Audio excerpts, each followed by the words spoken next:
And so immediately after that, what I did was I would do slow lowers every single day. And I went through a point of time where I did rebound rep, like heavy rebound rep bench, heavy rebound rep squat every day for, it started as twice a day. And then at the end, it got more like once a day, but it's still every day. And I did that for about 6 weeks.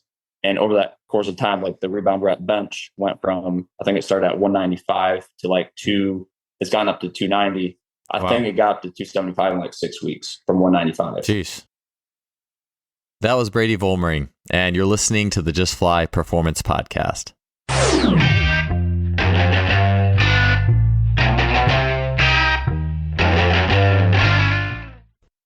Today's episode is sponsored by Lost Empire Herbs, and I want to tell you how you can get one of their flagship products, Pine Pollen, here for free with only the normal cost of shipping. So, long story short, quick background, Lost Empire Herbs has been a sponsor of this show for some time. I absolutely love their product line. I love getting supplements that are based out of nature with absolute minimal processing.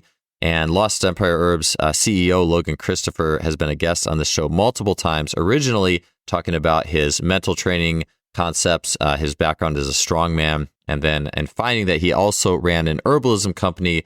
I ordered the Phoenix formula, which is one of their main products. I noticed a reduced dependence on caffeine, increase in my energy, and eventually, and I hadn't actually expected this, but an increase in my strength. And one of the key ingredients in Phoenix formula is pine pollen. Pine pollen is awesome in terms of hormonal support, energy, endurance levels, and athletes I've talked to who have used it have loved it. You can get your free sample of pine pollen by heading to justflypinepollen.com. That is justflypinepollen.com. If you want 15% off anything else in the store, you can use the code JUSTFLY at checkout at lostempireherbs.com for things like the Phoenix formula, Shilajit resin, and so much more. I highly recommend the company, so be sure to check out Lost Empire Herbs. Welcome to another episode of the podcast. Thanks for being here. Today for the show, we welcome back Brady Volmering. Brady is the owner of DAC Performance and Health. He originally was a guest on episode 291 of the podcast. And Brady's focus is on increasing the capacity of the human being. If you are familiar with Brady's work or his output on social media, you'll see that Brady, who has been training for a very long time himself, has made a substantial physical transformation in the past year. And he'll be talking about some of those methods and concepts on the podcast today, not only as it pertains to his own training, but also how he has taken that and applied it to the athletes that he works with. So within that training, and a lot of it being more non-traditional in nature as per what we would typically consider standard lifting tempos and frequencies, he'll be talking about some of the things that he learned from Coach Jay Schroeder that he integrated into his own training. He'll be talking about his extremely high single leg depth drop and stick. So that element of his practice. We'll be talking about oscillatory reps, high frequency training, mind body awareness, wins and losses in training, and a whole lot more. Brady is a curious, bright, and then really deep diving young coach into those mechanisms that really drive forward performance, especially on that human being level. So it was great to have him on the show, and I'm excited to get this one going for you. Let's get on to episode 369 with Coach Brady Volmering. Brady, it's great to have you back on the show, man. I saw you post a video of doing a single leg drop landing and stick off of, I don't know, it was like a 6-foot box or something like that. What got you into thinking, like, what put you on the path to that specific physical challenge? I'm curious. Yeah. So first of all, thanks for having me. It's good to be back on. For that specific one, it was like the single leg drop has become, really a bunch of different types of depth drops have become simply like a part of my training. And at some point you just get bored with not pushing it, right? Because I think last time I was on, we talked about, there was one day where I did like 660 depth drops from like a 3-foot box on 2 feet, right? So like I kind of did that, built up volume. And then at some point it's like, every time that I do them, I'm trying to push that farther and farther. Because the way that I'll set up the programming that I do is like, especially with a lot of ballistic type output or really with anything that we're doing, is like, I want to set up almost in like a game format where there's something where the athlete has a chance to succeed, athlete has a chance to fail, because that's going to obviously bring that engagement up. So literally that was just a day that I had single leg depth drops planned, and it was like, go as high as you possibly can and still land and stick it. And so that's really what brought that in for that day. But it's man, when you get up 6 feet and you're trying to land on one leg, like it's pretty sketchy, or it feels pretty sketchy up there. Yeah. Yeah. The mental process of it would be interesting. Yeah. Like I know even when you're doing like a cliff jumping or something, or going off the diving board and you're going to do a new trick, there's kind of that little bit of an uneasy feeling in your chest or whatnot. Yeah. So I'd be curious. I've never jumped off a 6-foot box and stuck it on one leg. I'm sure there's something interesting going on in your body that is saying something a little different than a typical depth drop or something like that when you're going to land it on one leg. Yeah. I mean, it's funny because like if we look specifically at the single leg depth drop, it's almost like you have to take, because for me, landing a 6-foot depth drop on 2 feet is still pretty tough. Like it's there's still a feeling of being a little bit sketchy. Like you have to prepare yourself to actually like land that, otherwise you're just gonna fall to the floor, right? So it's almost like when I'm doing that off one leg, it's like I have to take and think I'm gonna do what I normally do with 2 legs, but just like compress it all into one leg. So it's almost like I have to like direct like tension down into that right leg more than I normally would, or into that one leg. It's like the tension that I normally take from, the left leg, I almost have to like take it and put it into that right leg, where it's like you're literally thinking, or I'm literally thinking when I drop, like I need to be able to, I don't know, prepare myself to like land off a cliff and stick that. It's pretty cool because it, like last time, again, we talked about learning to direct intent, right? I think we talked about that in terms of a deep push-up. Well, in terms of a depth drop, if you don't learn how to direct that intent, you're gonna fail. Yeah. And the funny thing is, like when I was doing that, I mean, I was probably at that for 40 to 45 minutes on that day, where it was like, okay, first of all, working up to 6 feet. And then from there, I probably failed the first, I don't know, 25 to 30 drops, where it's like I drop, I try to stick on right, but my left leg comes down because my body just doesn't trust it, right? And there's like a whole process of getting to the point that you can actually stick one. And it's like you're learning how to direct your intent into that, which is cool because then you can take and apply that in other places as well. Yeah. So that was just kind of like a 1-day thing that you weren't like training for. I mean, obviously you've been training before with jumping and dropping and all that type of thing. But yeah, so things like death drops, I would work into a program.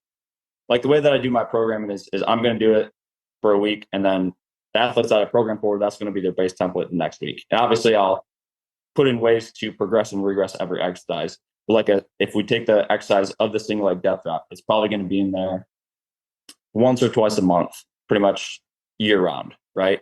So that was just a day that I was bringing that back in for that 1 or 2 times a month. It was within my training schedule, like it was within my plan. And it's just, I happened to really get into it that day. Mm-hmm. And that's what I looked up to. But like still after that, it wasn't the whole training day. Like after that, I went and did the rest of the session. So it was kind of like a quote unquote normal training day, but it got pushed pretty good. Yeah. Did you feel like there was any sort of like potentiation or overload? I'm just curious, like the unique, I mean, even just watching you do it, like it's not like, I mean, not that I'm one, I'm sure that you're one at all for like a snap down or a landing position, right? Like a predisposed landing position. But to land that, you had to have a lot of give of the upper body and arms and everything to kind of like ease everything else of dropping from 6 feet and who knows how many kilos of force. In the video that's on the Instagram, I didn't land it. I mean, I never ended up landing it the way that I'd like to land them. Like I like to land them where torso is more straight up and it's more like shin is generally in line with the torso. I mean, I'm not super like anal about that, but that's the way that my body feels best about landing, because I want to be able to, I don't want to just be able to take the force of like forces coming into your foot, it's coming in your foot, and then it's going up through the ankle, knee, hip, right up through the spine, all the way up through your cervical. So like I want that whole line to be able to take and absorb that force very rapidly, because I want my whole system to be able to do that. So like if you look at that one, basically what happened is there's kind of a little bit of a break because I had to hinge forward. I was just happy because I landed the 6 foot drop, right? But ideally I would want to land that where that whole line going up is able to withstand that force. And I mean, in terms of like the potentiation, I mean, it's tough to not feel like pretty dang good about yourself after you land a 6 foot one-legged drop, So it's, I don't know. It's like it just helps you to, everything after that seems much easier or much less. Yeah. Compared to that, like everything. That. Yeah. Like just going and playing tennis for 2 hours now. Like I have like to stop on a dime, whatever. It doesn't really, I don't get sore from that for the most part. unless there's other things coming in, like unless the opponent that I'm playing is much better than me, right? Then there's a much higher like emotional level of just a different type of stimulus or stress, right? But if I just go play against a similar level, like it's going to feel pretty breezy. Yeah. Yeah. Yeah, I know you had posted some tennis videos, so there's some questions I had for that towards the back, which is awesome. I just think it's so cool. It's like if you think of the polarity of things, the pure, just raw muscular recruitment intention, a huge drop, and then on the other side, that's on the one polarity, and then all the way on the other side, not all the way, but like in so many ways, the other way is tennis, because you can't. Yeah. You have to have the fluidity and the intention of what is maximal, like you said, is different. And so I'm excited to get into that topic more with you. But I do, in terms of the single leg drops, I am curious how scaling that. So for the rest of us, or for those of us who just into a typical training session, we want to build robust athletes, but there is obviously the line and the caution that we do toe. And even I'd be curious of your perspective on that with those people who have the mindset to train with you. I'd imagine people who are training with you are of the type of, yes, I'm willing to take a little bit more risks than the average training type, or whatever risk is, right? The average type of training that's very canned and land like this. And so just with that in mind, just curious how you go about scaling that for the individuals that you work with. For sure. Yeah. So the way that I do that is, so when I'm writing out, like, let's say we have the single leg death drop and I'm writing out the description of that for the athletes that are going to see it from me. The way that I'm writing that out is it's going to be directed the same way at everyone, in the sense that it's going to be worded where the goal is to work up to 1 to 2 sets of, let's say, and on that specific day, it would be to work up to 1 to 2 sets of 3 to 5 reps from as high of a box as you feel good with, feel comfortable with, or like want to go to that day. So for someone where it's the first day of single leg death drops, that could be a 18-inch box. And they're like, man, that felt extremely hard, extremely difficult. Like, they're going to get the same level of, that almost feels as hard to them as like the 6 foot would to me. I mean, it's obviously not the same level of actual like muscular engagement and all that, right? But it's like that game piece that I talked about. Like, I want, even if it's the first time doing it, I want them to like push that a little bit, unless they're coming back from an injury. Like, if they're coming back from an injury, I'm going to word it differently, where it's going to be, if it's the first time doing it, it's going to be like, we want absolutely no shot of you feeling like this is going to be done to a level where it would impact you negatively. Like, all we're trying to do here is build straight up confidence for you. So like, keep it more conservative than you think you need to, right? That would be like the first thing, the way that I word it for the first time someone's doing it after an injury. We're going to be extremely conservative just to build confidence. Then next time we can kind of build into it. But if it's someone that's healthy, like, we want to, whatever level you're at, we progress and regress it based on what your body is ready for. And that's like, before they work, or when we first start, I have a conversation with them about what it means when your body speaks to you. Like, when you have pain, what does that mean? When you have tightness or restriction, what does that mean? When your body gets tighter because you have something that's coming into your environment, like, what does that mean? So the goal through the training is for them to understand why their body is presenting. So like, this single leg death drop is basically a way for them. And again, that's just one example, right? That's a way for them to have that communication with the body, have that communication with their system. And by wording it like that, where it's up to them how high they go, they're learning that better. And even if, like, when I was first doing these, not first doing these, but let's say like probably 6 to 12 months ago, maybe longer than that, like 12 to 18 months ago, when I would do these, sometimes I would, because I didn't really land that smooth, I would like slam my heel into the ground, and my heel would hurt for like a week or two. Right. But that's short term. That's not necessarily ideal. Right. But long term, I don't know if I get to where it's at now without going through that, because I had to learn that about my system. I had to learn how to communicate that with my system in that way. Right. So there's different ways that we can go about it. Like, if someone's in season, we're not going to do that. We don't want them to be out for 1 or 2 weeks with a heel that they have to limp around on. Right. So I'm going to make sure that I include that in the description. Like, hey, if you have any chance of playing next week, go 5% less than you would if you weren't playing, or if you were in the off season. If they're in the off season and they don't have other like skill specific stuff going on, then maybe we can push it a little bit more. It all depends on, I try to set it up in terms of the wording, in terms of the description, so that they can interpret it as like, okay, I know how I'm going to attack this based on the situation that I'm in, and it's still going to be stimulating for them. Yeah. You talked about, Brady, the idea of training harder than the demands of the game. I've heard that a lot in the Jay Schroeder world too, that once you get to the game, at least physically, and I'm sure there's mental inferences too, and we can chat about that, but like at least where your body is prepared for that, you've prepared to a higher level. And I think about, like with like, how do you do that in the sense that when you watch the game and you really watch it, you see a lot of explosive cuts and movements and jabs that are not only of a high intensity, but there's also the emotional link to the game. You have a boost that actually can supersede a lot of, like, you see typical plyos in training, like these low bilateral hurdle hops or these perfect positions. And you're like, man, these are nowhere close to these demands this person is in the game. I mean, maybe for a low level athlete, it could be close, and just maybe there's quality in that landing. But I think about, well, a drop, you're being taken by gravity. There's something that's beyond you that's pulling you down. Yep. And I know drops were, or at least from what I've heard, drops were pretty popular in like Jay Schroeder's system. I'm curious what your thoughts are with drops relative to other more, let's just say, land-based plyos, things that are more serial in nature. How often are those in your program, and how do you consider that role of gravity in terms of a preparation that could supersede forces of the game? Yeah. So the way that I think about it is, like you said, in a game, it's a game. So there's a chance of winning, there's a chance of losing. And that's essentially what brings about that level of emotional engagement, right? So if we can bring that into the training, I think that it might not bring it up to the actual level of the game, or it might. It depends on the athlete and kind of like how much they know how to pull out of themselves. But a lot of times the way that I'll set it up, like even if we're doing jumps, like let's say that we're doing a running jump where they have 15 yards to approach, they have a line and they jump from that line and they're trying to get as far as they can, and they mark how far they go, right? Basically what it's going to be is, this is what we're doing. You keep going till you can't beat it for 2 or 3 jumps in a row.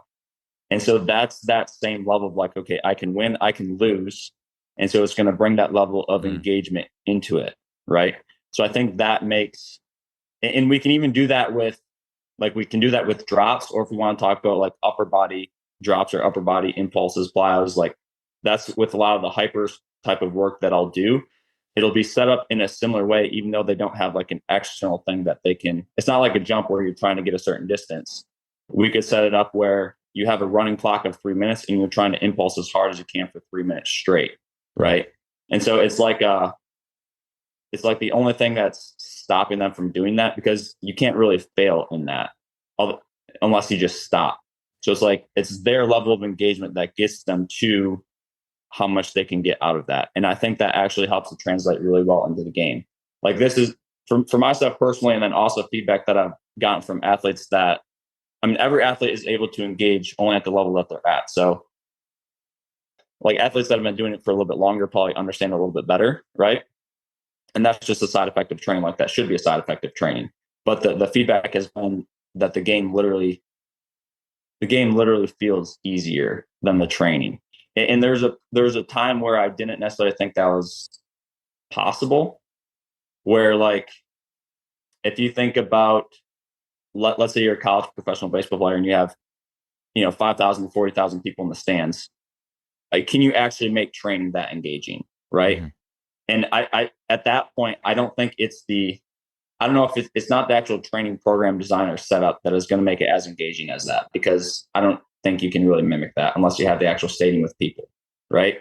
But I think it's more of, if the person understands almost like how to engage themselves, I think that's where you can get greater than or close to that level of engagement. And what I mean by like engaging themselves is they can tell when they're not, like, they can tell subtle changes in what they're doing. Like, they can tell subtly when they back off a little bit. They can tell subtly when they need to go into it a little bit more. They can tell subtly when they're not doing it exactly the way that they want to, like when there's more tension that they want, or when there's tension in a different area that they want. Like, there's all these different subtleties of it. And if you're maximally engaged into that, to me, that's no different than being maximally engaged into playing baseball in front of 40,000 people. Like, you take and you engage yourself in the environment, regardless of what the environment is. kind of thing. I don't know if that made any sense. Yeah. Or answered your question. Yeah, no, I definitely got my wheels turning. And something I've been thinking about a lot is I think about this a lot with the way that people get information now. It's so much just based off a lot of exercises, like neat little skipping drills for sprinting or very neat little plyo drills. And not that those things don't have value. I think they can have value. But I think what we miss is if you get carried away with that stuff and that was your workout and you never pegged it to an intention, you never linked it to something that's like, all right, this is on the clock. This is, like you're mentioning, all these ways you can gamify or put something where you have a chance of failing. I just think it loses a lot of its power. And I've been to places where in my past history where I get on a training kick of some sort or another. And then I go and maybe I'm doing that for a while. And then I go to the track one day and I run like something that's like a staple. Like, let's just say it's 5 or 6 200s or something.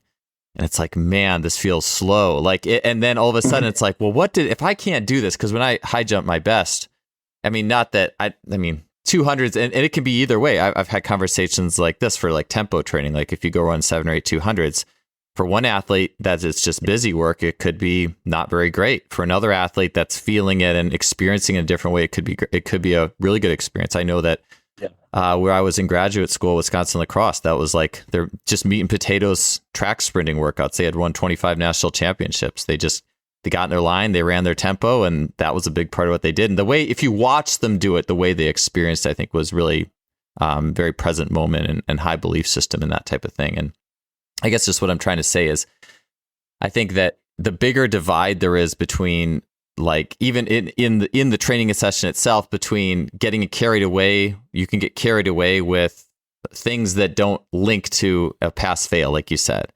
where you can just be like, all right, I'm doing this. Well, this will get me results. And I don't know, like I did like Air Alert, like if everyone knows the Air Alert program, like it's so long ago. I mean, shoot, it was 25 years ago. It's like, the first couple of weeks it's you do like 2 sets of 20 pogos, 2 sets of 20 squat jumps, calf raises, bench alternating jumps, and like 100 burnouts or whatever. It was like the little high up on your toes jumps. And, they weren't linked to anything, but he also did it every day, which I found funny. Honestly, I think early on, that's part of the shtick of it actually, is that it is every day, because you're not, the guy in the book, they don't tell you, you have to recover this much. And I did that. And I for 2, 3, maybe 4 weeks, I actually was gaining, like my jump was getting better. I was dunking way better than I did before.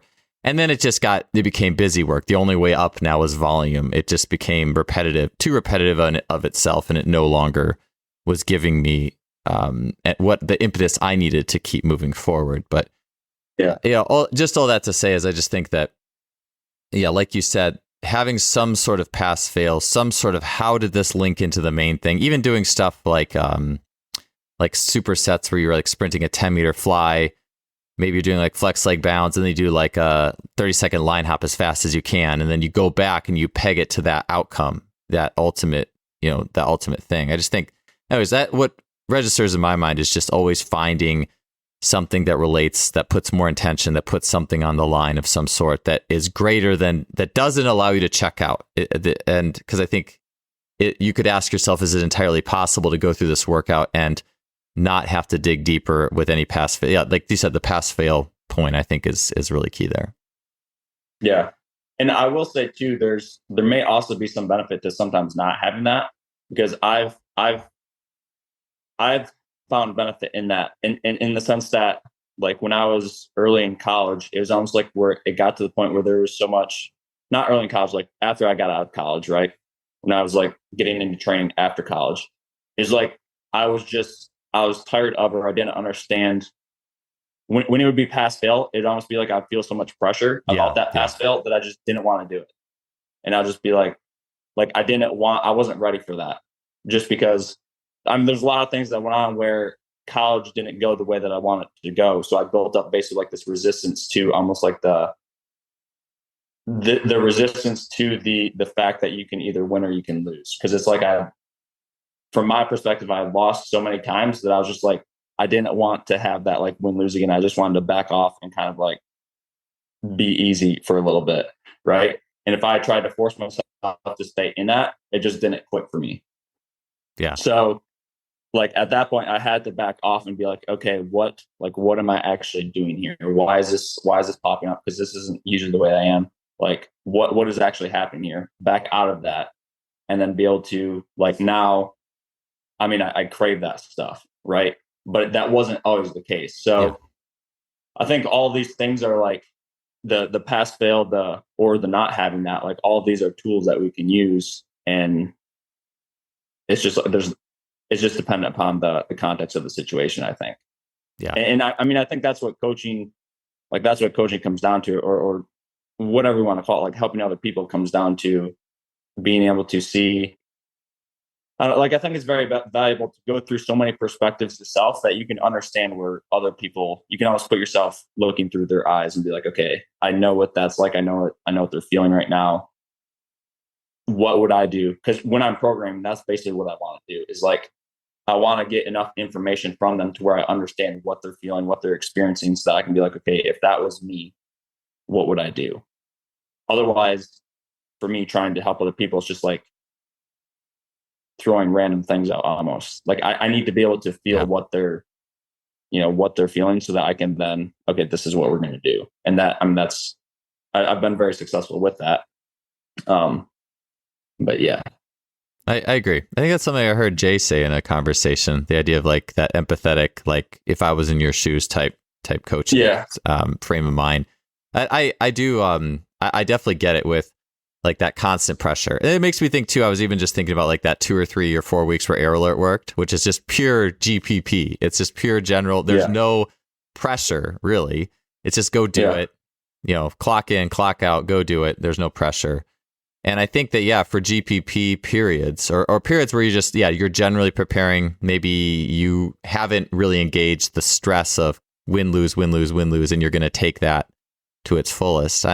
I even think too of successful, like really successful track seasons. In fact, the most successful one I had where I just smashed my high jump and triple jump PRs, the whole fall was just the whole fall was wins. And it's not like, I mean, I would go high jump, and which is a pass fail inherently. And the high jump can be real mental too, because once you reach your limit, it does bring all your psychological anxieties out because you failed. What does that mean that you failed? Like all those things. Triple jump does, but you could have a bad day. It's not like you knocked a bar off and failed. You just didn't jump very far. But that season that I had that was so good. The whole fall, I've mentioned this on the podcast before, but the high jump bar was like an inch or two lower than I thought it was. So I think I'm like jumping 6 feet 4 inches off 4 or 5 steps, and really I'm jumping 6 feet 2. But in my mind, I'm in such a good place. I'm like, all right, I'm good. I'll go to dinner. We're good. I can be happy. I'm happy with what I did. I feel confident that I won, and now I'm out of here. But then it's funny because the next year, and the whole fall was like that. Even like running the intervals, like we'd run like 8x200 or 5x300, which some people would hear that and be like, oh, that's way too much running. But for me, in the jumps and elasticity was actually a great thing. And it was that year I decided that I wasn't going to try to win those like a lot of people would treat those are extensive tempo days. They are not racing. They're not meant to be fast. They're meant to be recovery days. And that was the first year I, in my mind, was totally comfortable with just relaxing. I instead of me judging a win by being in the top 3 of whoever ran the 200, my win was how easy can I run a 32 second or something like that? Do it 7 or 8 times, feel good, feel better the next day. And I did that for a few months. And I remember that actually, just that framework, the volume combined with that mentality, combined with the ease. I was running times in the 300 at the end when I did decide to put it down a few workouts, like absolutely blew away any old times that I would have ran by probably in the 300, probably like 3 or 4 seconds at least. I mean, it was very substantial. And so the whole fall was like so many of these kind of wins. I do remember, it was funny though. I remember trying to squat a certain weight and getting stapled by it once. And then the next week I went on a trip to Spain and actually got a thing where I was training in their Olympic Training Center for a week. It was kind of mentally just like a reset. But I mean, that was the only time I think that really had happened on that year. And then the next year I had the year before me where I was like, okay, I was jumping this last year. I got to be this far ahead. And I wouldn't leave practice till I did it. That win loss, measuring yourself. And I actually wasn't doing the 200s and 300s as much because my coach said I didn't need to. And I burnt out fast. No recovery, overtraining, constantly judging myself. So it is there. I guess you could say, maybe with the general like plyos or running, there is that nice time to just be at ease.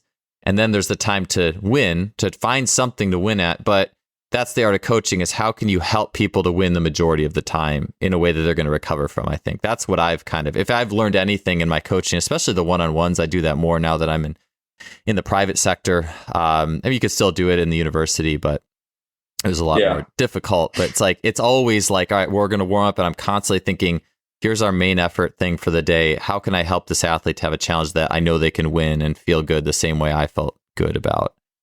And I think too, going into like when you have the loss, how do you process that loss? Yeah. Because if you don't know how to process the loss, I think that's when they stack up. If you understand how to process that, then they don't necessarily stack up as much. Like, I think that's what I'm doing a better job of now is I understand better how to process those losses. Yeah. And I think that's a huge piece in terms of working with athletes is, I mean, I do a lot of work in injury and rehab, right? And I'll get a lot of athletes that have had 1 surgery, 2 surgery, 3 surgeries, and they've had 3 or 4 years since they've last been able to play their sport, and they're still like college age, right?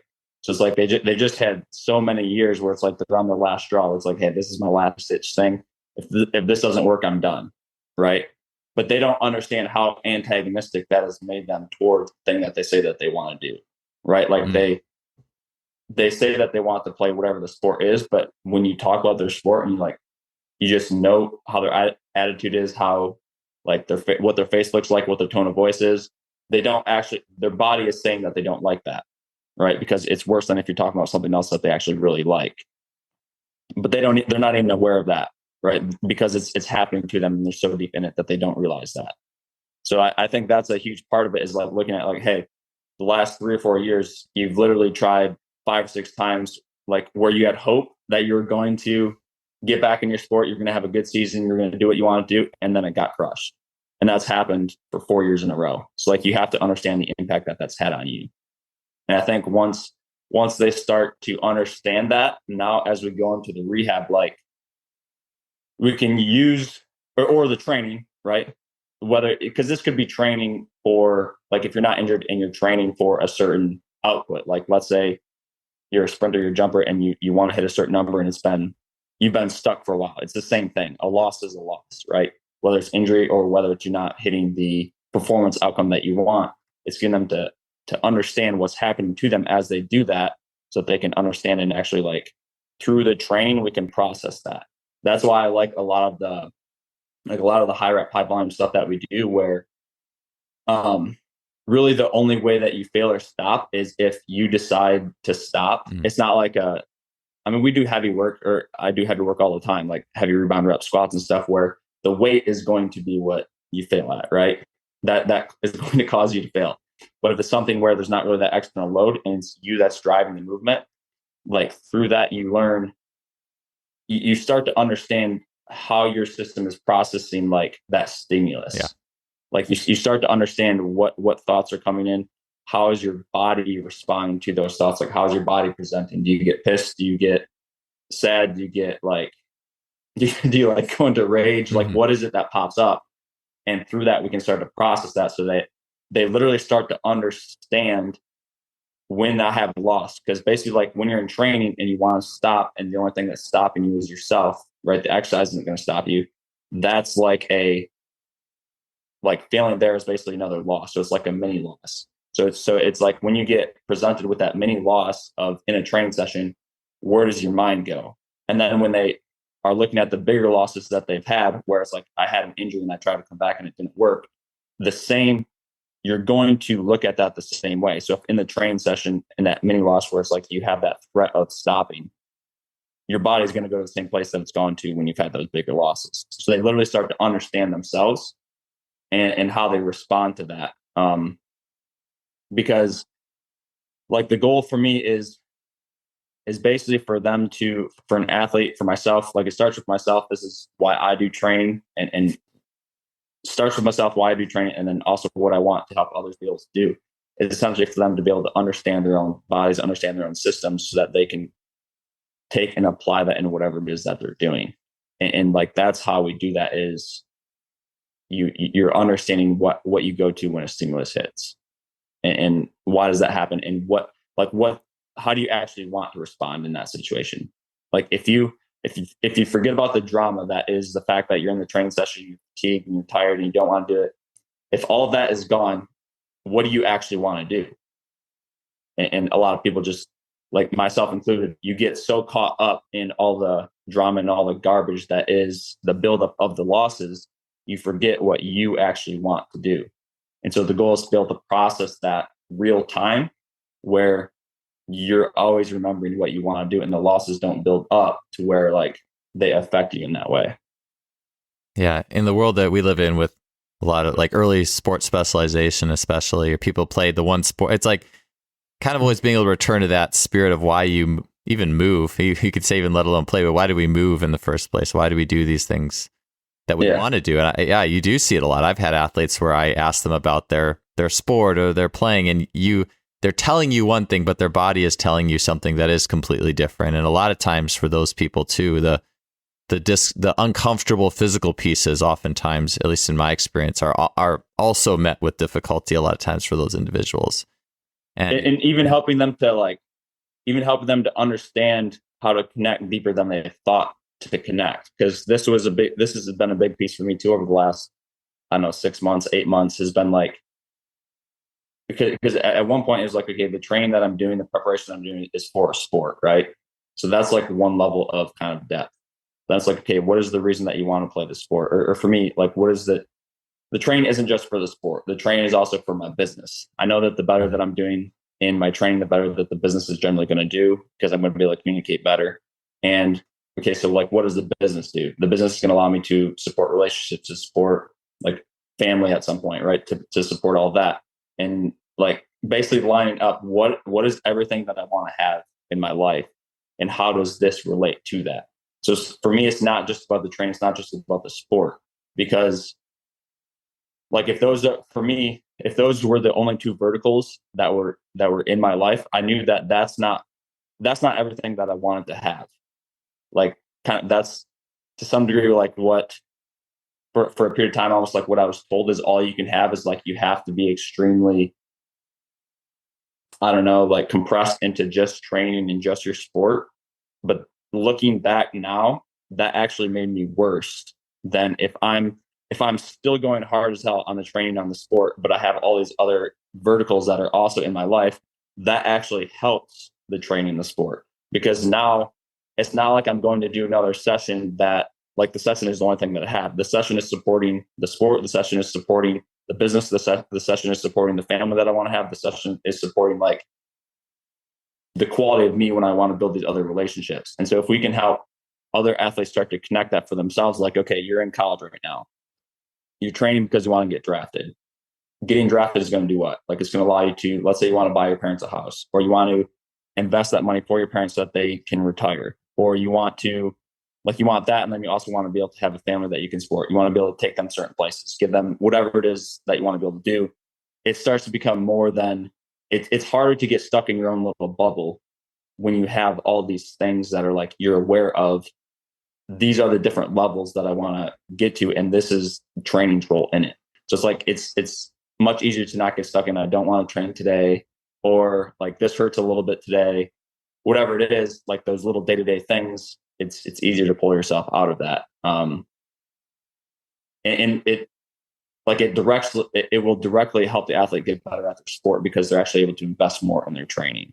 Like it's not just I don't know. It's not just because it sounds good. It's like, no, this is actually going to help you get better at your sport, because like you're going to be able to invest more into it because you understand what you're doing. Quickly, and before you press the fast forward button, and I totally get it. I do that all the time. So is it like hypocritical that I'm telling you not to? Regardless, if you're still listening, I wanted to let you know about the Sprint Acceleration Essentials online course. It's my latest course. I'm really proud of it. And it covers aspects of movement and training that help athletes to not only be fast off of the line of play in sport or within the acceleration burst of a timed or a longer sprint, but the course also helps you to understand the rotational nucleus that drives and powers athletic movement. So within each sprint, there also within the athletic body is a rotating and spiraling component that's really important to understand, because we see these things show up all the time in especially front view or rear view athletic frames of athletes sprinting. but there's very little that's done to really dig into that and to help us understand how to harness it within our training programs.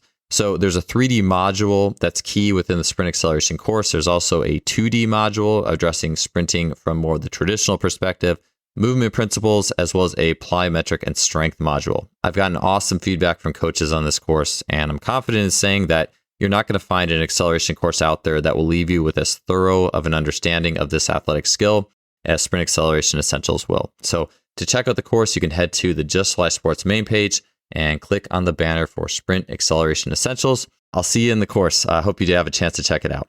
All right, let's get back to the show. Yeah, it's interesting. If you would have asked me maybe 2 years ago, even a year ago, about the links between just, you could call it general physical preparation, human level training and sport, I would have said, all right, well, there is a base level of physical abilities you need, and then once those are checked, it's the transfer between that and sport is not very high. And I think in some cases that can be true, but I've had experiences, and I had a client tell me this, and I wasn't like leading him with this question or anything. It was kind of out of the blue. He told me, he's like, I'm playing volleyball way better now than I was before we started training. And originally we started training because he was trying to get his knee a little bit healthier, just get a little bit stronger. And we just started from that perspective. But we do a ton of just like dynamic warm up with a lot of reactivity, like tons of reactivity work where he's like dodging or chasing or catching things, chasing things down, or just everything is in the warm up process is something that's very athletic and reactive. And I don't know if it's me even just subconsciously, like if I'm having, dodge a dowel rod or something, it makes you think like dodgeball, like the movie Dodging a Wrench or something. Like, you could dodge the wrench. But I don't know what it exactly was, but he just said something about the athleticism that we always do every day, every time we train. It helped him in his sport. And I had always thought that it needed, you could talk about task representation. You'd certainly need that at some point.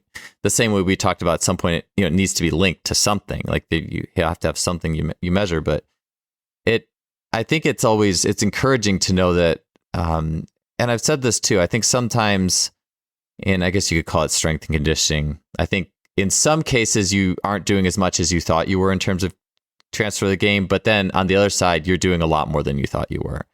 And maybe that depends on the person a little bit too. But yeah, it's interesting to hear those. Well, I think the transfers too are, if we just look outside of what you're doing in the I don't know, in the weight room, like if we look outside what you're physically doing, if the person understands, like,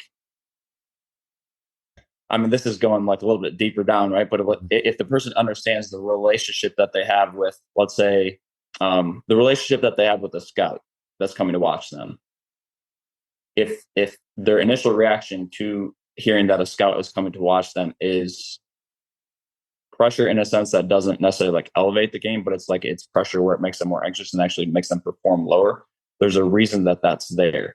That's going to affect the transfer that they take into the game. Not in a traditional sense in the way that we think of it, but it's literally going to restrict like their bodily degrees of freedom when they go out there because they're more tense and more anxious, if they don't know how to take that and like use that to where it actually elevates their game, right? So the transfer piece can be more than just like that's included within all of that. And that's why I say, like, the more that you can connect, even relationships, like if you look at them, a relationship doesn't just mean with a person. A relationship can mean, what's your relationship with your training? What's your relationship to your sport? What's your relationship to the scout? All of that. If they understand that, that's as big of a piece of transfer as what you're doing in the training session. And it doesn't make it more important or less important than the training. It's just, we need to include all of this. At least I need to include all of this because I know how much of an impact that it has.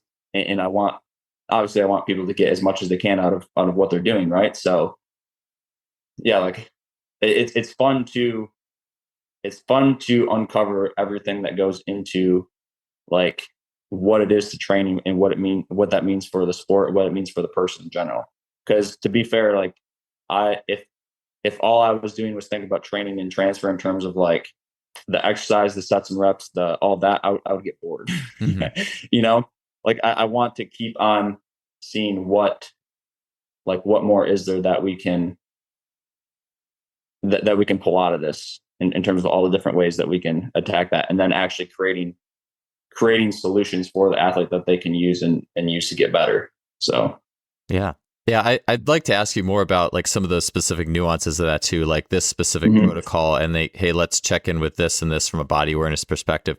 Before we do, just because we've been going for a little bit, I definitely wanted, like, one of my first or second questions I had for you was your physical transformation throughout the past year. You had posted just a picture of, I was probably at some point the last time we did this podcast, and then now, and you look way stronger. And I don't think that, from my understanding, I can't imagine you completely overhauled your the actual nuts and bolts, like you said, sets and reps. I believe it's some other things as well. So yeah, anyways, before I just say too much about that, just tell me a little bit about what's changed in your approach to physical training, and just what's led to how much stronger you've gotten over the last year. Yeah. That's it's a big question. There's multiple different pieces that have gone into it.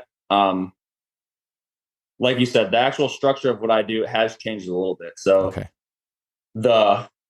And we talked about this a little bit before the podcast, right? But so, like, at that point I was doing, and this is a specific, I don't think this is something that everyone has to do. And obviously to make some type of transformation, it just worked for me, where the ISOs turned into the soloers that I was doing. And that helped me to understand better how to invest in training. Like, yeah, can you go to that real quick too? The ISOs. I can go specifically into that. Okay, so like if we think about the deep push-up, right? The way that I would do a deep push-up before is I would get into the bottom of a deep push-up. I would call it an ISO, right? And I would try to hold myself in that position as long as possible. So like if you think about what's actually happening physiologically when you're holding yourself in a position, is if we think about just at the elbow, your tricep is going to be working to resist gravity to try to hold you up in that position. As the tricep fails, you fatigue. So that what's happening at the joint of the elbow is it's going further into flexion while your tricep is trying to shorten, because your tricep is trying to hold you up, right? If you think about what the tricep does when it fires, is it's going to extend your elbow. It's not going to flex your elbow. Your bicep is what's used to flex your elbow. So if you're trying to hold yourself up, but you're basically losing to gravity, you're creating resistance within the exercise. This is the way that I think about it, right? You're resisting against yourself, what you want to do. You want to hold up, but you're going down, right? There's resistance there. So the way that I've done them now is I'll literally try to pull myself into the position. So what that means, again, if we go only deep push-up and we go just at the elbow joint, I want at the very bottom, I want my tricep to not be on. It's not that it's off, because if it's off, you have a like broken connection to your brain, and that's no good. But it's that it's maximally lengthened, right? So your tricep is lengthened, and my bicep is actually pulling me further and further into it. Because as I lower in the deep push-up, my elbow joint is flexing, and what flexes the elbow joint is the bicep. So I want to be able to shorten that more and more as I go into that, and for the tricep to lengthen more and more, so that there's not resistance there. It's that I'm doing what I want to do. I'm pulling myself further into position. I'm not trying to resist. And that little piece right there, it made a huge difference for me, because then I can then take and apply that in other areas. Like, because a big part of the transformation was, for the longest time, I've had like one cheat meal a week, and it'd be like not cheat meal, but like a cheat day each week, right? Where there'd be like pizza and ice cream. I would enjoy it, right? That would be once a week. But there's some small part of me that was like, I wouldn't feel great when I had all the food, just because of the quality of the food, right? And I also didn't really know if I wanted to do that, or if it was something that I was just used to, because growing up, my family would get pizza every Sunday for as long as I can remember, right? So it's just something that was habitual for me. And so what I started to look at is like, okay, do I actually want to do this? Like, what do I actually want to do? I want to feel good. I want everything to be moving in the direction that I want all the time. So why would I want to have this, what I call this cheat day, basically? And that, because the way that I saw it was like, that's resisting against myself, and is creating like this friction, in the same way that in a deep push-up ISO, I was like resisting against myself, and it almost would take more energy. Like, it takes more energy to resist against yourself if you're doing what you want to do, you're actually like, you're not fatiguing necessarily. So in terms of the way that the body transformed, like the diet obviously got better, which the biggest thing was literally just taking out that one cheat meal per week. Like diet wise, that's what changed, but it was driven by me understanding I don't want to resist against myself. I don't want to waste energy with that. I want to, like, what do I actually want to do? And I want to do that. Right. So that was a big part of it and all of it. And then also looking at, like, if I connect that to, again, this is how I connect everything, right? But if I connect that to the training and then also the business that I have, what would happen in the business would I would get to a certain level of business, and then it would be like there would be so much to the point where I felt like I couldn't handle anymore. So now I would back off. And it would be like this up and down roller coaster where when I would I would get antagonistic when the business would get to a certain level because it felt like more work that I could handle, that I could process. Right. And I was creating like that antagonism, like we talked about earlier with the athlete that has the injury. Like any loss, there's going to be that antagonism. So I then had to look at, like, okay, what do I actually want the business to look like? I don't want to just keep going up and down with this, right? I don't want to have resistance with that. So how can I actually take and get that moving in the direction that I want as well? Because then what happens there is if that's going in the direction that I want, that makes training easier because I'm not making myself tired with the business stuff to where I don't want to train. So now my training becomes more consistent, right? Because the business isn't causing me to be fatigued, where like there would be a day where I just feel like I need to go, leave my phone, go for a hike for 4 hours and just get out of here, right? Like that would happen. Whereas now that doesn't really happen because I have better understanding of how to process all this. So I can actually train more often because I don't have that 1 day a week, 2 days a week where I feel like I just need to go for a hike and not really like actually train. And then in terms of like the actual training piece that changed. I mean, so I mentioned with you, I had the conversation with Jay Schroeder in December of 2022, and he helped me to understand some more stuff, gave me some different ideas.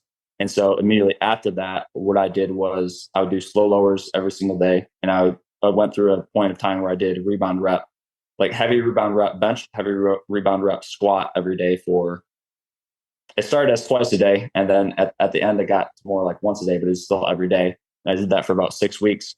And over that course of time, like the rebound rep bench went from, I think it started at 195 to like it's gone up to 290. I think it got up to 275 in like 6 weeks from 195. Jeez, that's crazy. And that was like, it was insane to go through that. Right. But it was like that connects to when I figured out how to do the slow lowers instead of the ISOs, I understood how to not like resist myself more fully. And so that helped as I was doing that every day to be able to process that, because man, like doing rebound reps and slow lowers every single day, it gets obviously very repetitive, right? And I would pretty much take the rebound rep squat and bench to a fail every day where I would just have pins and I would go up as high as I could and I would hit a weight that I couldn't get. So like that's basically a loss every day. But if you understand how to connect all that, if I understand how to connect all that together, I can still do that consistently. And so obviously the body is going to show a representation of that. So, I mean, all of that went into kind of that transformation that was last year, July, to this year in July. All that went into it. Interesting. Yeah. So a lot of thoughts with that. And I guess I didn't realize that there was a lot of if you talk about biopsycho social, I didn't realize there was more the physical, the bio, the actual change to the reps, but it's all connected, you know? And I would see this, I started noticing this at Cal. I don't remember what year it was, but it was something like an iso lunge where there was people who you could tell it wasn't just because they were tight or compressed. I mean, that may have been part of it. They were all maybe ties together a little bit, but you could tell they were not trying to sink down in the bottom, or they were always staying high enough in the lunge that they were always avoiding that perceived difficulty. But the funny thing is if you're pulling down into the bottom, it actually, like you said, when you aren't fighting yourself, it actually sometimes isn't as bad as you think it's going to be. That being said, I've had some really difficult iso lunges when I was pulling down. I tell you, I won't dispute that for sure. But I would always think, I remember I said this one time, just kind of popped in my head, is like, basically it's you going down farther in the lunge is making the conscious decision to do something that's uncomfortable, that's going to help you to grow.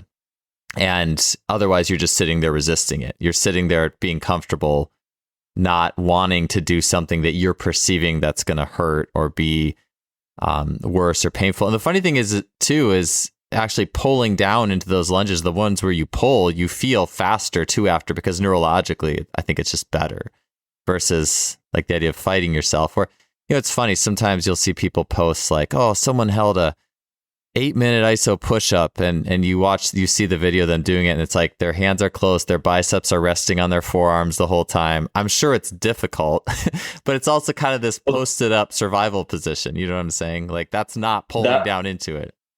Yeah. And that was the thing where, so when I talked to Jay, and again, we talked about this, but I had the 5-minute deep push-up ISO hold with 85 pounds added. That's more significant, you would think, than doing now. All I'm doing is 3-minute slow lowers, where I pull down. I start at the top and I pull down as deep as I can over the course of 3 minutes, and then I pop back up for rep after, because to me that signifies that you're recovering as you work. Like if you can explode back up, your tricep is actually lengthened, your pec is actually lengthened at the bottom because you're not fatiguing it out, and that's represented by the fact that you can press back up. Right at the end of that 5-minute deep push-up, like there's no way that I could have pressed back up, because I fatigued myself out because I was resisting it, right? So it's just interesting where like what it looks like is like that 85-pound push-up is much more difficult than just a 3-minute slow lower. But the effect that it's had in terms of my body, in terms of my physiology, is kind of like the opposite of that. So it's pretty cool. Yeah. So that's been, so you said since December you started to train like that? Like, that's where the majority of the physical. I'm not doing that anymore. Okay. So like when did I stop doing that? I think I did that for about 3 months. So it's probably January through March where I was doing the rebound reps every day. But since March now through, it's July now, I've been doing similar to what I was doing before. It's just like I have a different level of I don't know, understanding of it. And I'm also working in a lot more impulse work. Like honestly, I'm working in a lot more impulse work with the hyper arm or with the reverse hyper. Yeah. For both lower and upper body. And that's like a rebound rep for, specific areas, but I'm doing a lot more of that versus I do very, very, very little, like, I don't even know what a normal movement is anymore. But what is a normal rep? I don't even. Right. But it's I do very little like normal stuff, I guess. Yeah. If you're just think like 3 sets of 10, and not that everyone's shitting on 3 sets of 10 now. It's not that that's bad. Yeah. It's just I haven't been doing that much of that as of recently. Yeah. I'm sure it kind of makes you think too. And I do have some more questions about your protocol actually that I want to dig into, but every time I talk to you, I have this in my head is like, just like the freak athlete, right? Like the Bo Jackson, Deion Sanders, or all these people who I'm sure they never got this into training. They never had to, right? And you always wonder what made them fundamentally. And obviously I think there's stuff that is in the DNA that is very clearly important, both physical gifts and even you could say, skill transfer, like Rupert Sheldrake, and the idea of even skill transfer that goes down the line.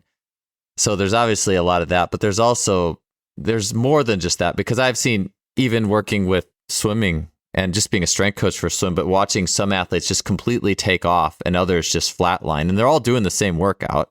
They're all doing the same thing in the pool. And yes, you could say, fiber types and all that. And I do think there is something there without question, but I think some of that was even accounted for, or a lot of that saw was accounted for with the distance groups that these athletes were in and what I was doing with them in the weight room. And yet you still see there's more. There's another piece in that biopsychosocial that is causing one section of the group to just have this upward trajectory and another section to flatline. And I think the flatliners a lot of it was they were also just happy to be there. They were just happy to have made the team. Oh, that was their big peak, is just making the team. Whereas the people who had the continual upward trajectory, it's like, well, I got world championships, I got Olympics, I got all these things that pull you. And also you just think about how like what you said, how does failure register? Like a person who may have flatlined may have had a very different perception of themselves after a tough workout where maybe they didn't hit their set versus someone who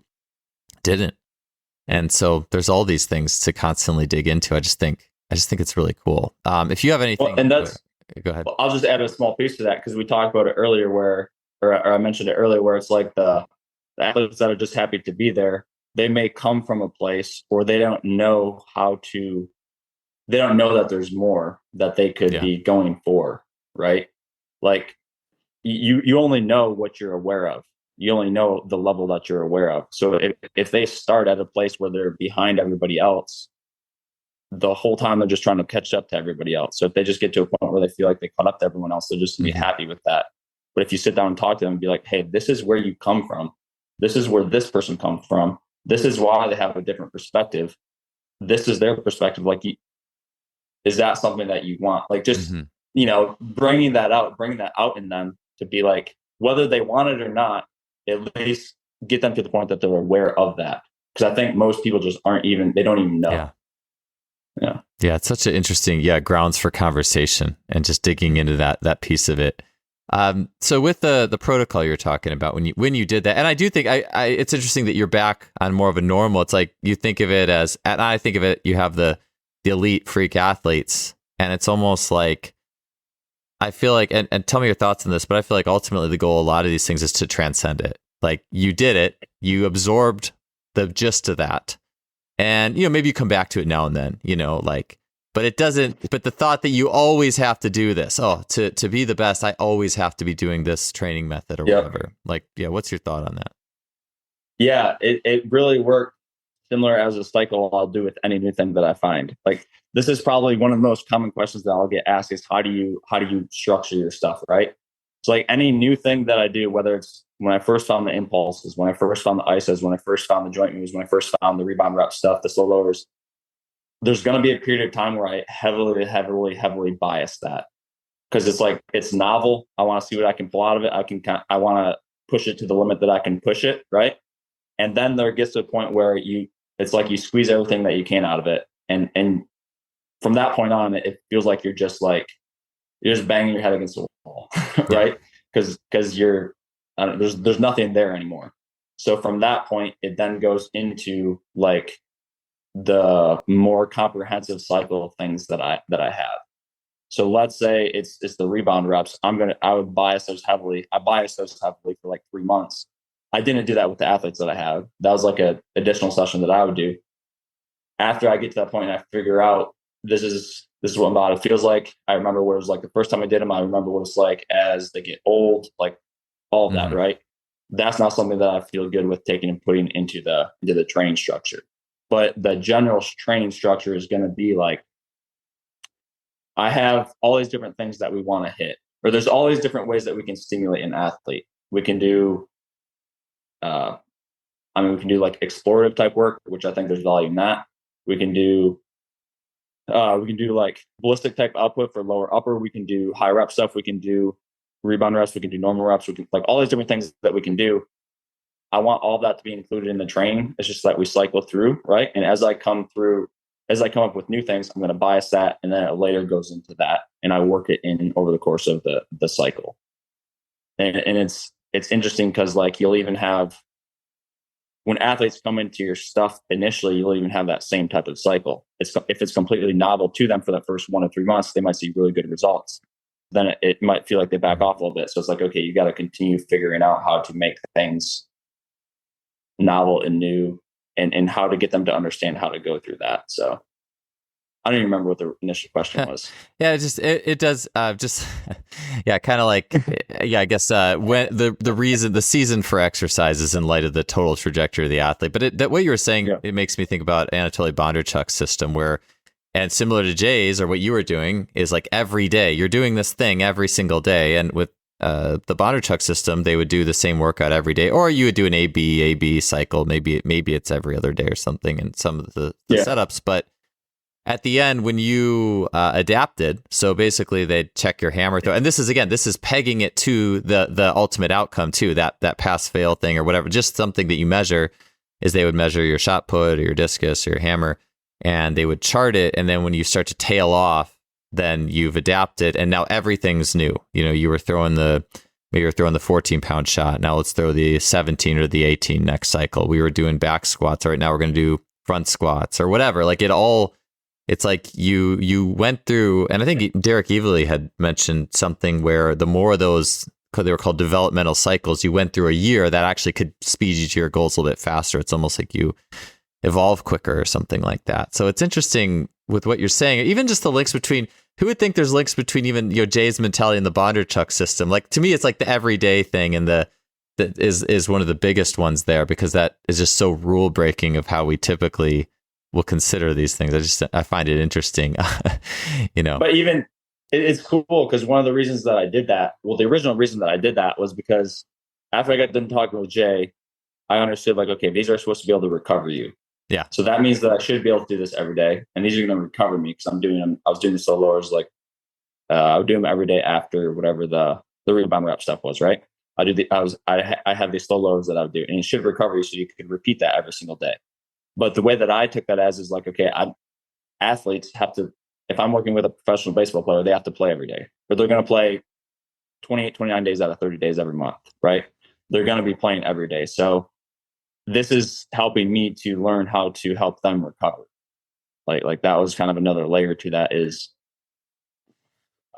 it's for me to go through an experience, like, because sometimes if we're coaches and all we're doing is the training and we can control all that, we're not putting scenarios where we have to perform. An athlete, they have to perform, or otherwise they lose their job. And there were days where my body felt terrible. I didn't want to do the rebound reps, but I was like, okay, if I'm getting paid to do this as my profession, I have to do this. And by forcing myself to do that, is like, okay, now I have to learn how to also recover from this so that I can keep doing this, because that's what the athlete has to do.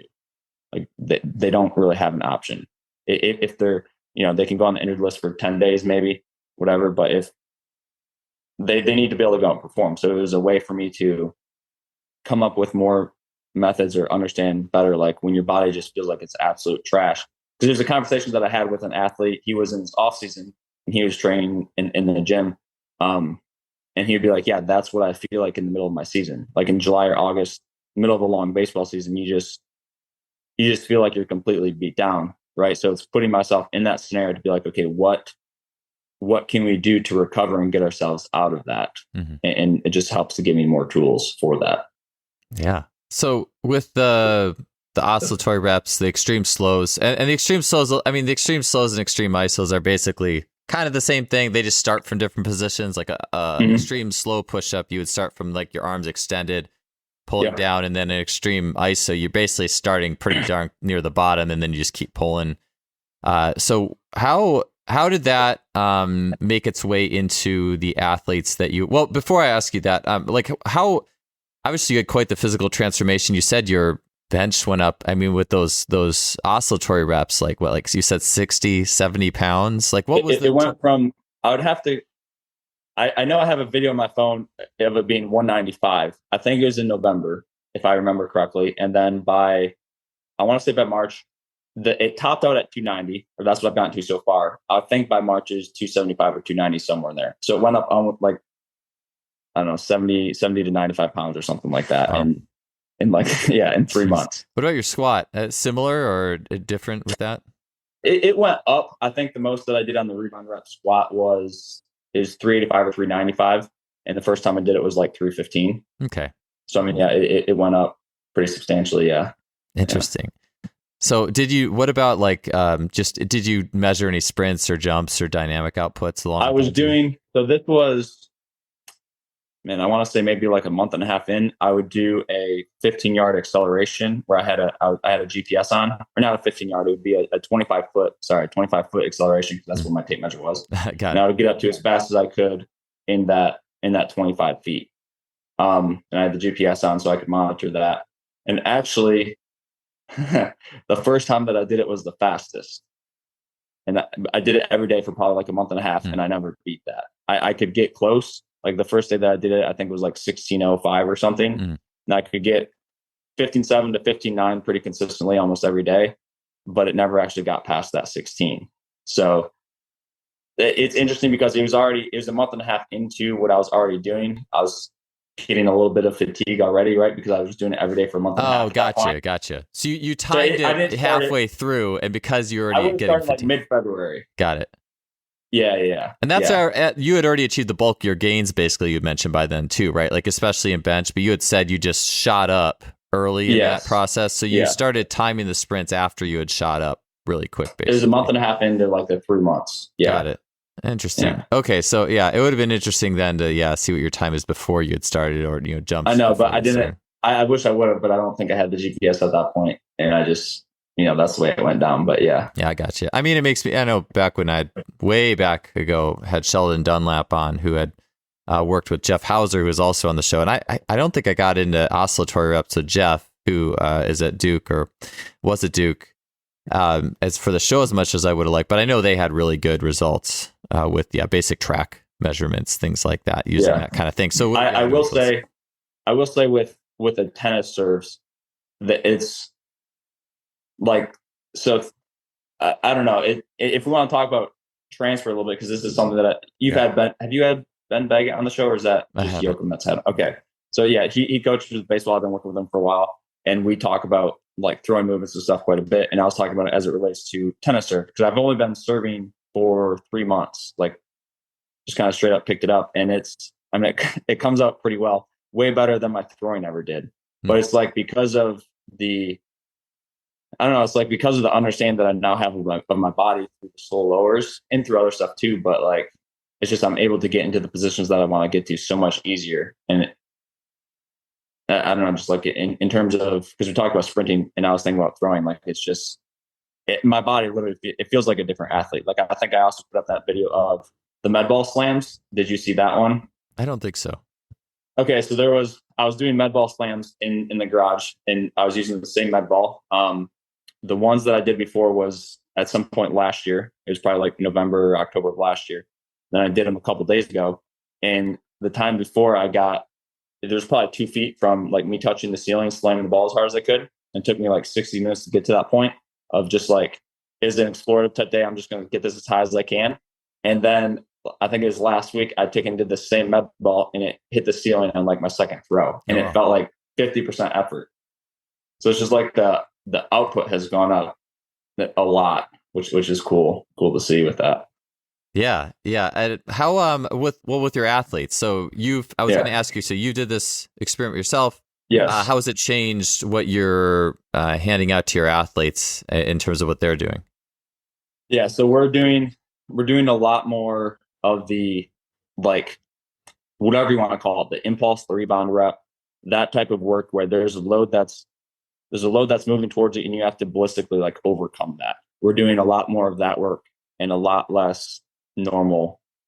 If we take one exercise, we're doing a lot less normal bench press, and we're doing a lot less a lot more rebound rep bench press, but we can apply that to kind of like everything else. So even in terms of like a bicep or tricep curl or extension, like we're most of the time going to be doing either reps where like you rapidly pull down, rapidly extend, doing rapid reps or rebound reps where you drop and you catch and you extend.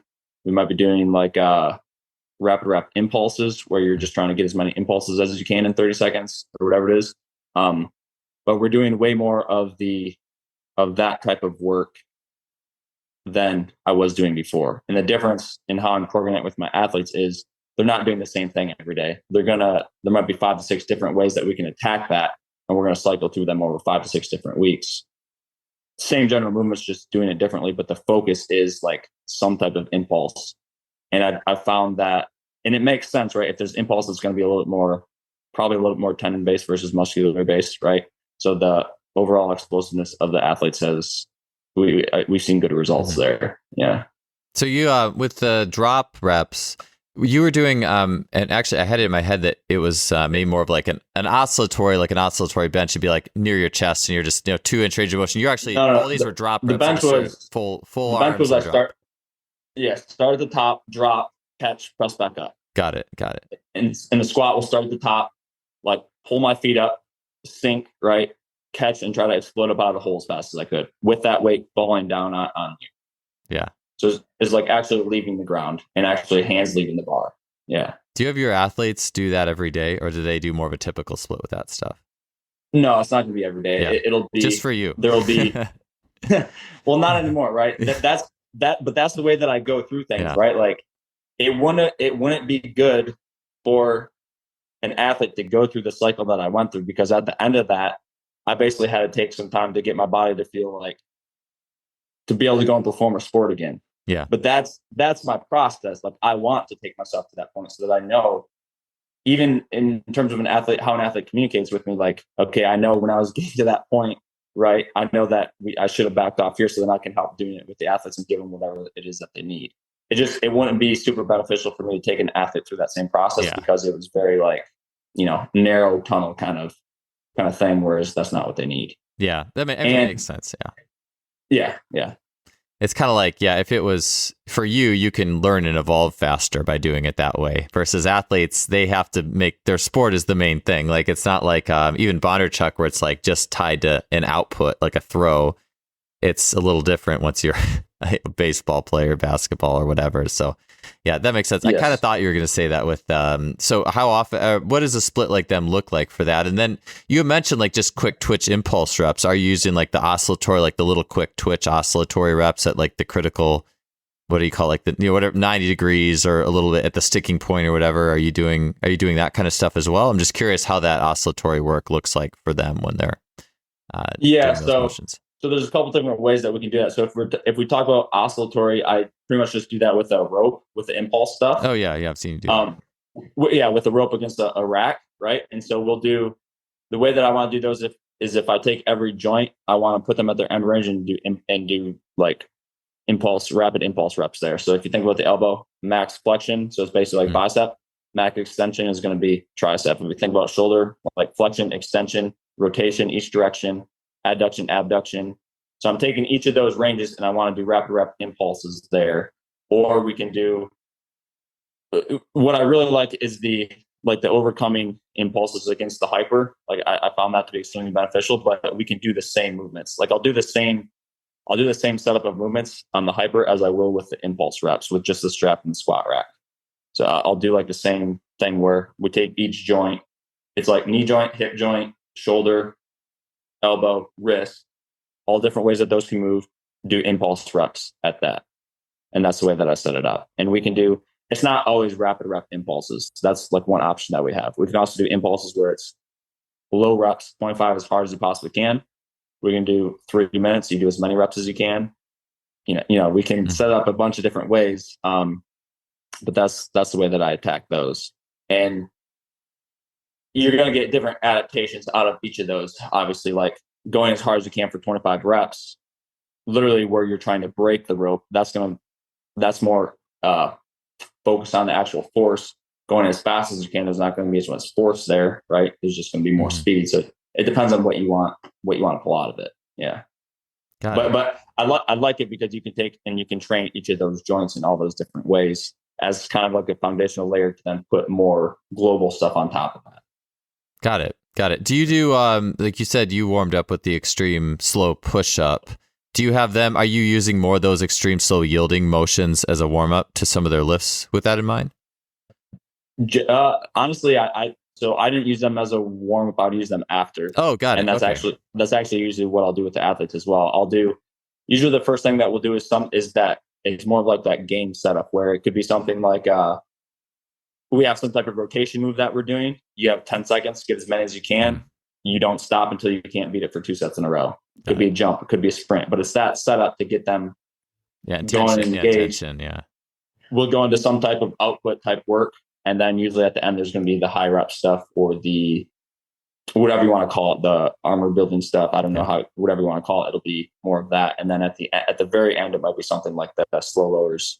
1 or 2 of those to finish, but those aren't worked in every day. Like, this is part of what I got from doing them every day was for a while, they were really good. And then you start, no matter how much you understand them, like it's just, they don't have the same effect. So that's why I like to cycle things a little bit.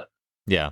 I think too, just doing, I feel like as good as your mindset can be with that stuff, there is a slow, subtle mental like drain.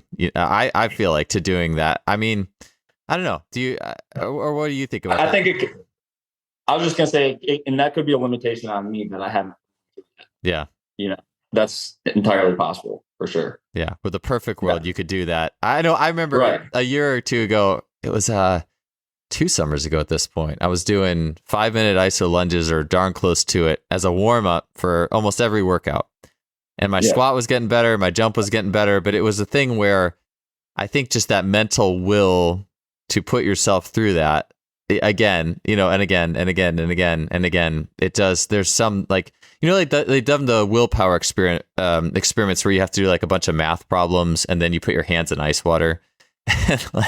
And then the people who do all the math problems first can't put their hands in the ice water as long as when they just get to do whatever they want and then put their hands in ice water. So I think there was something to that, but that's also that's also cool because and again, this is perfect world, right? But you said like that could do whatever they want before they put their hands in ice water versus the people that had to do the math problems. So that's also where it comes into, again, if in a perfect world, you would want to do the slow lowers every day because you understand why you're doing them, what you're doing, and then the fatigue maybe won't be as great. But again, that's where like the buildup of all the losses, not only in training but like in everything that you're doing.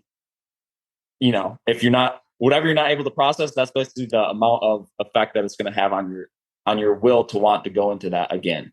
That's kind of the way that I'm viewing it right now. Yeah. So once that builds up to a certain point, you're like, I just need to do something else right now, and that's fine. Yeah. Like that's fine. It's part of what the puzzle of figuring all this out is. Yeah, it's like if you can associate that, make that positive association, it definitely would allow you to do it for much longer and probably get more out of it too. I think I was in that place. Like I definitely positively associate, and I'm not someone who's afraid of hard work at all either or discomfort, but at the same time I could tell.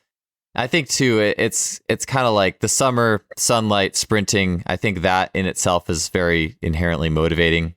Sometimes I think when you don't have anything quite as prominent to train for at the time, that can also play a role in all that. So, last thing here before we kind of get going along for the show was I wanted to ask you just really briefly about, you mentioned some of the the oscillatory type work. I had just come across this I've been throwing javelin again. I decided to buy a javelin after 10 years. And nice. I for some reason, I was just thought about, maybe you was seeing the things that you've done or like the impulse trainer. And I started doing a throw. And part of it too is I only have one javelin. It's not like I have like 3, I can throw 3 and then go pick them up. And so it's like every time I throw it, I got to go walk and get it. So you got to make your training more efficient. So you think about all these little things you can do. And so I would just hold it back in the throw position, but then just like oscillate it back and forth as fast as I could, like 10 times and then throw it. It's like, all right, well now I got 11 movements out of that one or something like that, So as I was just curious, it's kind of something more on the nuts and bolts end too to finish is, like oscillatory upper body training, thoughts, protocols, things that you do like to warm up for like throwing baseball or anything like that. Just curious your take there. Yeah. So I don't do quite as much of so by oscillatory, you mean kind of like small ranges going back and forth? Yeah, like that kind of, or impulse too, like with the band. Okay, well, and that's why I wanted to make a differentiation because I view them differently. Where like I view an impulse different than an oscillatory movement. Like, but to I guess to answer your question, how I work all those in is like, I mean, really, there's going to be some variation of that worked in probably every week for the most part, whether it's a rebound rep where like you're dropping a weight, you're catching, you're pulling back up, or it's a impulse against a rope. All the different ways that we described earlier, where you can go as hard as you can, go as fast as you can go for time, right? Or more like the rapid rep stuff. I don't really do, as of right now, I don't really do any like, just free range oscillatory where it's like in your javelin throw, if you were to just like go back and forth as fast as you can. I haven't really done that much of that type of stuff. But I will do like the impulse stuff quite often. It's, I don't know, man. There's so many different ways that that we work it in. Like another one is if you think about, you have a handle, and I've put this up on my Instagram once or twice, and then you have a rope, and you have weight hanging off the rope, and you can do like rebound reps for like shoulder. And I know the viewer can't see what I'm doing right now, but you can do like internal, external rotation, drop catches. You can do out in front, like anterior, lateral shoulder. You can do bicep, tricep, like all that different type of stuff. But practically the way that works into the programming is I'm going to have generally something that's exploration game type thing that we open with. I'm going to have some type of high output type stuff. And then at the end is going to be like we talked about earlier, all those joints, we're moving them in some way, right? That can be a joint move. That can be a loaded joint move. That can be the impulse oscillatory stuff. That can be hyper or hyper arm work. That can be like slow lower type work. It's all those are different ways that we can hit them. And we're going to cycle through those. And that's going to be generally at the end of the session. So that's how I've been working those in. And as far as like sets and rep schemes, again, it varies, like anywhere from one set of 25 reps to, a set of 3 minutes, a set of 5 minutes for all of them. Like there's different ranges that we can do, and we do whatever we need to do most on that day, I guess. Gotcha. Is the best way to say it. Yeah. Cool. Yeah, like you said, I mean, even just with throwing and how complex the throwing motion is, there's a lot of different ways you can do oscillatory and impulse for the upper body. Yeah. So, and you asked about throwing warm up too, so I can add a little piece there. The way that I view throwing warm up is like if the athlete has the understanding of everything that we can do, every way that we stimulate the body, what I try to do is build out like 2 or 3 different days that they can have, right? So I want them to hit probably like hips, hips and lower body. I want them to hit like spine, and I want them to hit something upper and probably finish with something that's higher output. Put together 2 or 3 different variations of that. That way they can pick and choose each day what they want to do based on what their body feels like they need. So it won't be the same every day, but that's like how, like I want them to experience the training so that they know how each of that, like how all of that, how their body responds to that. So when they go into their throwing, they can be like, okay, what does it feel like I need today? What stimulus do I need today to get ready to go? And they have those options that they can choose from. Yeah. A little bit of a menu system too. It's visualization. Yeah. I love it. Well, good stuff, Brady, man. It was great catching up with you again. It was really cool hearing of kind of that journey of what's updated in your training and how that's impacted you, and just everything that goes in that human side of the training, the biopsychosocial. It's really great to get into what's going on in your head with that. So thank you so much for being on the show, man. If people don't know where to find you, where do they go to learn more about you and what you're up to? Yeah. So again, thanks for having me. I'm on Instagram. It's DAC Performance and Health, DAC Performance and Health. A little bit on TikTok, but that's pretty. we're working on that. So Instagram is the main spot, and it's DAC Performance and Health, DAC Performance and Health. All right. Well, sounds good. Well, thank you, Brady. I really appreciate it, man. Appreciate it. Thank you.